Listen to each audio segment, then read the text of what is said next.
ചില വീടുകളിൽ കൺസൾട്ടിങ് പോകുമ്പോൾ അല്ലെങ്കിൽ ചില ആൾക്കാർ ഫോൺ ചെയ്തിട്ട് പറയും, സാറേ വീട്ടിലെന്നും വഴക്കാണ്, പ്രശ്നങ്ങളാണ്. അത് പല സ്ഥലത്തും പല ഇതിലാണ്. ചില ഒരു വർക്കൽ ഒരു കൺസൾട്ടിങ്ങിന് പോയപ്പോഴത്തേക്ക് അവിടെ പറയുന്നു, സാറേ മക്കളും ഭർത്താവുമായിട്ട് എപ്പോഴും വഴക്കാണെന്ന് പറയുന്നു. ചില വീടുകളിൽ, അത് അപൂർവമായിട്ടുള്ള ചില വീടുകളിലാണ് അങ്ങനെ വരുന്നത്. ഞാൻ വളരെ കുറച്ചേ അത് കേട്ടിട്ടുള്ളൂ.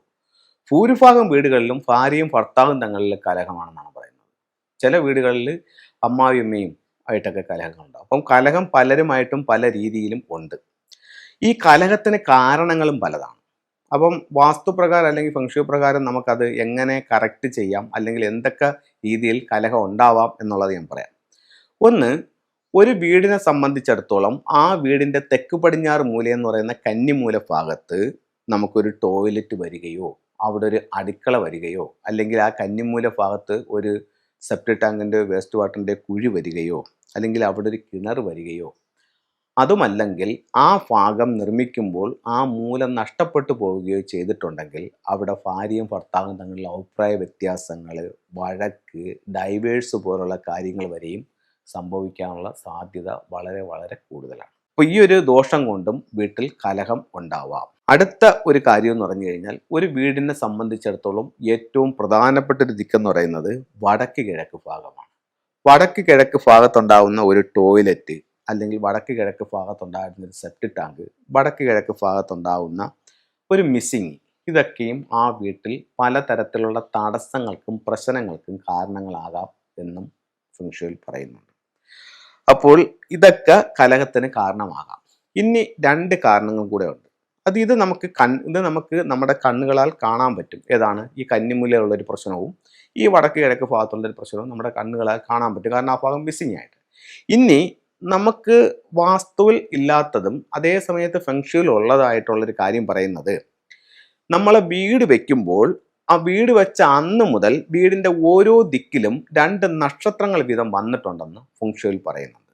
അതിന് ആ വീട്ടിൽ നിന്ന് തന്നെ കിട്ടുന്ന ചില കാര്യങ്ങൾ ഉപയോഗിച്ചുകൊണ്ട് നമുക്കിതിൻ്റെ കണക്കുകൾ ഉപയോഗിച്ചുകൊണ്ട് നമുക്കിതിനെ കണ്ടുപിടിക്കാൻ പറ്റും. അത് വീടിൻ്റെ ചുറ്റളവല്ല കേട്ടോ, ചിലർ അങ്ങനെ തെറ്റിദ്ധരിക്കുക, അതുകൊണ്ട് ചുറ്റളവല്ല. വീട് പണി കഴിപ്പിച്ചിരിക്കുന്ന കാലഘട്ടം, വീടിൻ്റെ ഫേസ് ആൻഡ് ഡിഗ്രി എന്നിവയെ ബേസ് ചെയ്തിട്ടാണ് ഇത് കണ്ടുപിടിക്കുന്നത്. അപ്പം ആ ഫ്ലൈങ് സ്റ്റാർ നമ്പർ എടുക്കുമ്പോൾ നിങ്ങളുടെ വീടിൻ്റെ പ്രധാന വാതിലിൽ 3 എന്ന് പറയുന്നൊരു നക്ഷത്രം നിൽപ്പുണ്ടെന്നുണ്ടെങ്കിൽ അവിടെ ആ വീട്ടിൽ പൊതുവേ കേസും വഴക്കും കലഹങ്ങളും ഉള്ളൊരു വീടായിരിക്കും. അതൊരു കാര്യം. രണ്ടാമത്തെ ഒരു കാര്യം, നിങ്ങൾ കിടക്കുന്ന ബെഡ്റൂമിൽ ഈ 3 ഉണ്ടെങ്കിലും ഇത് തന്നെ സംഭവിക്കും. അപ്പോൾ അത് വീട് വെച്ച സമയത്ത് വന്നിരിക്കുന്നതാണ്, അതൊരിക്കലും പോകത്തില്ല. അപ്പോൾ അങ്ങനെയാണെങ്കിൽ, അങ്ങനെ പ്രശ്നമുണ്ടെങ്കിൽ ഒരു കൺസൾട്ടനെ കാണിച്ചുകൊണ്ട് അതിന് നിസ്സാരമായ ചില കാര്യങ്ങൾ ചെയ്തുകൊണ്ട് അതിനെ കറക്റ്റ് ചെയ്യാൻ പറ്റും. അതേസമയം ഈ വർഷം, ഇപ്പം എല്ലാ വർഷവും ചൈനീസ് പുതുവർഷം തുടങ്ങുമ്പോൾ എല്ലാ വർഷവും വീടിൻ്റെ ഓരോ ദിക്കിലും ഓരോ നക്ഷത്രങ്ങൾ വരുമെന്ന് ഫെങ്ഷുയിൽ പറയുന്നുണ്ട്. ഇത് നമുക്ക് കാണാൻ പറ്റില്ല. പക്ഷേ നമുക്കിത് കാണാൻ പറ്റില്ലെങ്കിലും ഇതുണ്ടാക്കുന്ന പ്രശ്നങ്ങൾ അല്ലെങ്കിൽ ഇതുണ്ടാക്കുന്ന സൗഭാഗ്യങ്ങൾ നമുക്ക് അനുഭവിച്ചറിയാൻ സാധിക്കും. ഒരു ഉദാഹരണം പറയുകയാണെങ്കിൽ, ഈ പ്രോഗ്രാം കണ്ടുകൊണ്ടിരിക്കുന്നവർ നിങ്ങളുടെ വീടിൻ്റെ മധ്യഭാഗത്ത് കിഴക്കാണ് നിങ്ങളുടെ പ്രധാന വാതിൽ വന്നിട്ടുണ്ടെങ്കിൽ, കഴിഞ്ഞ വർഷം നിങ്ങൾക്ക്, അതായത് 2023 കാര്യമാണ് ഞാൻ പറയുന്നത്, ആരോഗ്യ സംബന്ധമായിട്ടുള്ള ഒരുപാട് പ്രശ്നങ്ങൾ നിങ്ങളുടെ വീട്ടിലുണ്ടായിട്ടുണ്ടാവും കഴിഞ്ഞ വർഷം.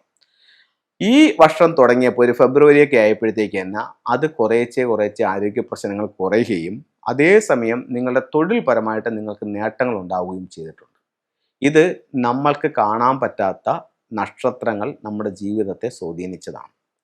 ഞാൻ പറഞ്ഞു വന്ന പോയിന്റ് കലഹത്തെ പറ്റിയാണ്. അത് ഈ വർഷം 2024 ലോകത്തെല്ലാ സ്ഥലത്തും വീടിൻ്റെ സെൻട്രൽ ഭാഗത്താണ് 3 എന്ന് പറയുന്ന നക്ഷത്രം വന്നിരിക്കുന്നത്. ഇത് ആനുവൽ സ്റ്റാർ ആണ്, ഈ വർഷത്തെ 3 ആണ്. അത് സെൻട്രലിൽ വന്ന് നിൽക്കുമ്പോൾ വീട്ടിൽ പൊതുവേ കലഹങ്ങൾക്കുള്ള സാധ്യത വളരെ കൂടുതലാണ്. എന്തുകൊണ്ടെന്നാൽ സെൻട്രലിൽ ഈ 3 നിൽക്കുകയാണല്ലോ. സെൻട്രലിൽ 3 നിൽക്കുമ്പോഴത്തേക്കെന്ന് പറഞ്ഞു കഴിഞ്ഞാൽ ഭൂരിഭാഗം വീടുകൾക്ക് നമുക്കറിയാൻ പറ്റും ഏകദേശം അവിടെ ആയിരിക്കും ഒന്നുകിൽ ഡൈനിങ് ഹാള് അല്ലെങ്കിൽ ലിവിങ് റൂം. അപ്പോൾ കുടുംബാംഗങ്ങൾ കൂടുതൽ സമയം ചെലവഴിക്കുന്ന ഒരു ഏരിയ അതാണ്. അപ്പോൾ അവിടെ നമുക്ക് ഉണ്ടാകുന്നൊരു എനർജി എന്താണ്? കോറൽ സ്റ്റാർ 3 ആണ് നിൽക്കുന്നത്. അത് കലഹത്തിലേക്ക് നമ്മളെ കൊണ്ടുപോകും. അപ്പോൾ നമുക്ക് ഒരു കാരണമില്ലെങ്കിലും നമ്മൾ എന്തെങ്കിലും ചള്ളും പൊട്ടും പറഞ്ഞ് കലഹം ഉണ്ടാക്കുന്നൊരു അവസ്ഥ വരും, അല്ലെങ്കിൽ അതിൻ്റെ കാരണം ഉണ്ടാകും. അപ്പോൾ ഈ കാരണങ്ങളാൽ വീട്ടിൽ കലഹങ്ങൾ ഉണ്ടാകും. അപ്പോൾ നല്ലൊരു ഫെങ്ഷി കൺസൾട്ടനെ കാണിച്ചുകൊണ്ട് ഈ 2 പ്രശ്നവും നിങ്ങൾക്ക് കറക്റ്റ് ചെയ്യാം.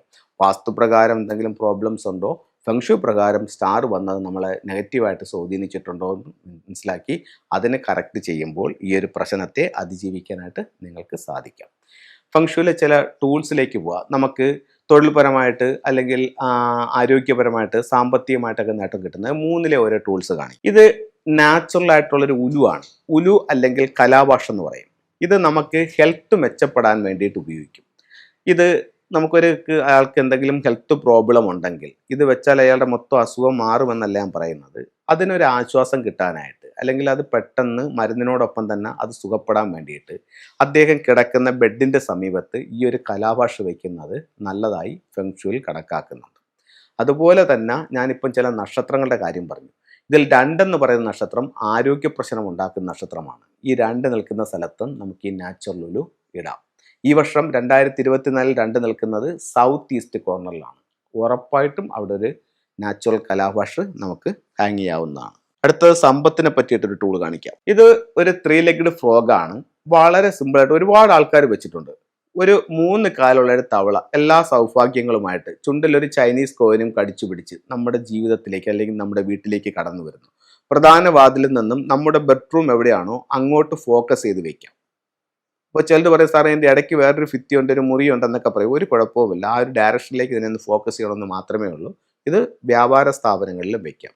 അപ്പം ഹെൽത്തായി വെൽത്തായി. അടുത്തത് തൊഴിൽപരമായിട്ട് എന്ത് ചെയ്യാൻ പറ്റും എന്നുള്ളൊരു ടൂളും കൂടെ കാണിക്കാം. ഇത് അരോന മത്സ്യമാണ്. നമുക്ക് തൊഴിൽപരമായിട്ട് മുന്നേറ്റം ഉണ്ടാവാനും തൊഴിലിൽ സ്ഥിരത ഉണ്ടാവാനും തൊഴിലിൽ പ്രൊമോഷൻ ഉണ്ടാവാനും ഒക്കെ തൊഴിൽപരമായിട്ടുള്ള എന്ത് കാര്യങ്ങൾക്കും നമുക്ക് അരോന മത്സ്യത്തെ വീട്ടിൽ വളർത്തുകയോ അല്ലെങ്കിൽ അതിൻ്റെ സ്റ്റാച്യു വാങ്ങിച്ച് സ്വീകരണ മുറിയുടെ വടക്ക് ഭാഗത്ത് വെക്കുകയോ ചെയ്യാം. ഇത് ഒരുപാട് നേട്ടങ്ങൾ നമ്മുടെ ജീവിതത്തിലേക്ക് കൊണ്ടുതരും. അപ്പോൾ എല്ലാവർക്കും എല്ലാ ഐശ്വര്യങ്ങളും ഉണ്ടാവട്ടെ എന്ന് പ്രാർത്ഥിച്ചുകൊണ്ട് നിർത്തുന്നു. നന്ദി, നമസ്കാരം.